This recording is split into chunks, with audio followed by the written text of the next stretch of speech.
নমস্কার সবাইকে, প্রতিমা ভেজ কুকিংয়ে সবাইকে স্বাগতম। আজ আমি তোমাদের সাথে পাকা আমের জুস রেসিপি শেয়ার করব। কাল রাতে অনেক ঝড় হয়েছে, সেই ঝড়ে আমাদের গাছের অনেক আম পড়ে গেছে। সেই আম দিয়ে আজকে জুস বানাবো। প্রথমে আমগুলো কুড়িয়ে নিচ্ছি। আর দেখো, আমগুলো কিন্তু খুব ছোট ছোট, দেখতে কিন্তু অনেক কিউট। এখানে আমি 2টা আম পেয়ে গেছি। আরও আম গাছের নিচে পড়ে আছে, সেগুলো এবার কুড়িয়ে নেব। আর গাছটা অনেক উঁচু হওয়ার কারণে গাছের আমগুলো আমি দেখাতে পারলাম না। আম কুড়াতে কার কার ভালো লাগে অবশ্যই কমেন্ট করে জানিও। আমার তো আম কুড়াতে খুবই ভালো লাগে। অনেকগুলো আম পেয়ে গেছি। আম অনেকগুলো কুড়াচ্ছি, তারপর আম কুড়ানো শেষ হচ্ছে না, অনেক আম পড়ে গেছে। যেহেতু এখন আম পাকার সময়, অনেক আম কুড়িয়ে নিয়েছি। এবার একটা গামলার ভিতর আমগুলো দিয়ে দিলাম। আরও কিছু আম আমি সাথে নিয়েছি। এবার চলো আমের জুস বানাবো, বাসায় চলে যাই।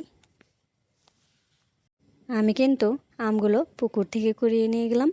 এই পুকুরে কিন্তু অন্যান্য সময় অনেক জল থাকে, এখন একটুও জল নেই। আমি এখন আমার বাবার বাড়ির এলাকায় আছি। এলাকাটা দেখতে কিন্তু অনেক সুন্দর। সেই ব্লগটাও পরবর্তী সময় শেয়ার করব। বাড়িতে চলে এসেছি। আমগুলো নিয়ে এবার বসে পড়েছি। আর আমগুলো দেখো একদম পাকা। এবার এই আমগুলো ধুয়ে নিতে হবে। অল্প অল্প করে আমের উপর জল ঢেলে দিচ্ছি। জলে আমটা একদম ডুবো ডুবো অবস্থা। এবার আমগুলো আমি হাত দিয়ে ভালো করে ধুয়ে নেব, যাতে করে আমের গায়ে কোনো প্রকার যেন ময়লা লেগে না থাকে। এখানে আমি 2বার ধুয়ে নেব। আমগুলো ধুয়ে নেওয়া হয়ে গেছে। আর দেখো, আমগুলো ধুয়ে নেওয়ার পর কতটা চকচক করছে। এবার এই আমগুলো ছিলে নেব। এখানে আমি একটা ছুরি নিয়েছি, সেই ছুরি দিয়ে আগে ওপরের মাথাটা কেটে নেব। তারপর এই ছুরি দিয়েই পুরোটা আম টেনে টেনে ছিলে নেব। আজকের এই আমের রেসিপিটা খুবই সহজভাবে দেখানোর চেষ্টা করছি।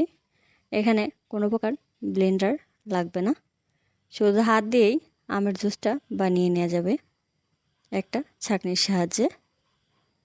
কথা বলতে বলতে একটা আম প্রায় ছিলে নেওয়া হয়ে গেছে। এবার দেখো কত সুন্দর লাগছে। আর একইভাবে সবগুলো আমি ছিলে নিয়েছি। এবার এখানে আমি একটা বল নিয়েছি, সেই বলের ওপর স্টিলের একটা ছাঁকনি নিয়েছি। সেই ছাঁকনিতে এবার আমটা ঘষে ঘষে আমের যে রসটা আছে সেটা বের করে নেব। আমটা কিন্তু সবাই পছন্দ করে। তারপরে যদি এভাবে একবার জুস বানিয়ে খাওয়া যায়, তাহলে কিন্তু মজাটা আরও বেশিই হয়। আজকের এই রেসিপিটা দেখে তোমরাও একদিন বানিয়ে খেয়ে দেখবে। আশা করি খুবই ভালো লাগবে। একটা আমের রস বের করে নিয়েছি। আর একইভাবে সবগুলোর আমেরই রস বের করে নিতে হবে। সবগুলো আমের রস বের করে নেওয়া হয়ে গেছে। এবার ছাঁকনিটা তুলে একটু ঝাঁকিয়ে নিয়েছি। এখানে আমি আর কোনো প্রকার চিনি ব্যবহার করব না, আর বাড়তি করে জলও ব্যবহার করব না।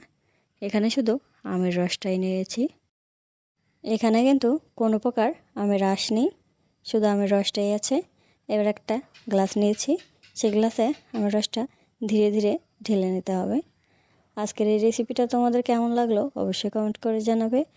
সবাই ভালো থাকবে, সুস্থ থাকবে। নমস্কার।